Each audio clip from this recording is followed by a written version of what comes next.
normal. Dalam ni normal tak semua? Okey, selamat. Okey, orang normal dia takkan kena scam. Mana kata kalau awak dapat apa-apa dakwaan yang tak kena-mengena, itu scam. Saya tanya anda, kalau anda dituduh dengan tuduhan yang tak betul, apa respon orang normal? Awak mesti argue balik, betul tak? Dah tak, benda tu tak betul, kenapa awak nak kena ikut cakap dia? Masalah rakyat Malaysia, dia tak normal, dia ikut cakap orang tu walaupun dia tak buat. Macam yang 5 juta tadi tu, scammer call dia menyamar sebagai pegawai Kementerian Kesihatan Malaysia. Scammer tu cakap, cik terlibat dengan kes jual vaksin secara haram. Mangsa ni takut wanita ni. Saya tanya dengan mangsa ni, wanita ni, pernah tengok vaksin tak? Tak pernah tau. Kalau vaksin pun awak tak pernah tengok, kenapa awak percaya tuduhan tu betul? That's why mulai hari ni saya nak awak jadi orang normal. Respon sebagai orang normal. Saya nak tunjuk contoh respon orang normal. Okay, now saya tunjuk contoh. Contoh tau. Terima apa-apa tuduhan yang tak betul. Okay, katalah awak nak ke belakang, nak jumpa puan lah. Okay, pasal nampak macam banyak tulis tu. Puasa dah setengah jam, 1 jam aku cakap, baru 3 baris. Tanya dia lah.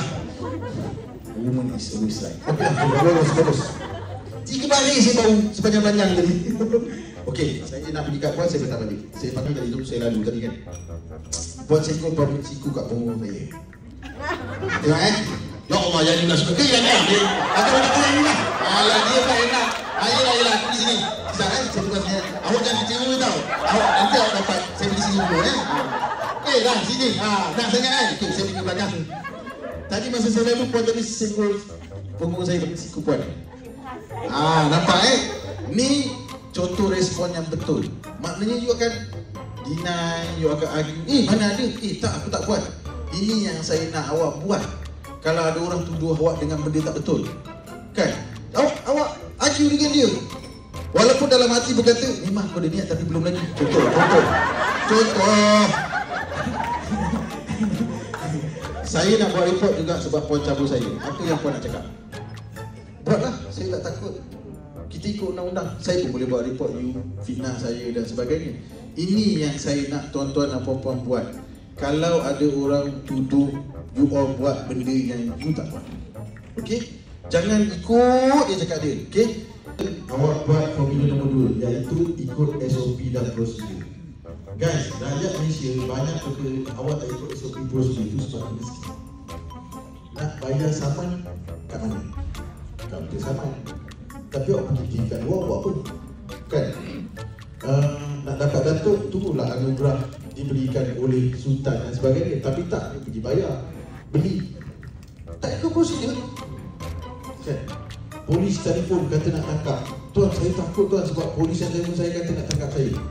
Saya kata cuba fikir logik sikit, normal. Takkanlah polis nak tangkap doktor dulu, aku akan tangkap kau. Kan? Guys, common sense. Semua hidup saya 21 tahun dalam polis, tak pernah saya call orang saya nak tangkap. Dia tengok cerita aku ni. Takkan kita lah. Okey, ikut semua orang rakyat Malaysia kena scam sebab nombor 3 ni tak buat. So mulai hari ni awak kena buat. Iaitu apa? Semak dan tanya. Apa-apa kena semak tanya. Dapat call daripada polis, confirmkan balik. Dapat call daripada SPM, confirmkan balik. Dapat mesej daripada KWSP, confirmkan balik. Dapat mesej daripada TikTok, confirmkan balik. Semua. Sekarang ni zaman kena semak dan tanya. Awak takkan kena scam. Awak buat je tiga-tiga, confirm hidup awak selamat. Saya guarantee. Kalau awak kena scam juga, tunggu saya bayar double ke 3. Tapi dengan syarat buat tiga-tiga ni. Tulis. Nak tengok yang 3 baris. Mana? Tak ada tulis. Ada. Okay guys, kita tengok pada report yang sebenar. Jam 8 pagi, terima call. Tengok sudah balik lah. Kan? Kenapa orang nak call awak petang? Saya kena beritahu juga. Kenapa?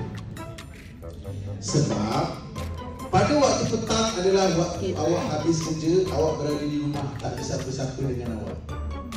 Kalau dia kalau waktu bekerja, awak dekat pejabat, saat kawan dia buat jangan dengar. Kawan dia akan selamatkan. That's why dia pilih petang dan kadang-kadang Sabtu Ahad rasa nak. That's why awak kena faham.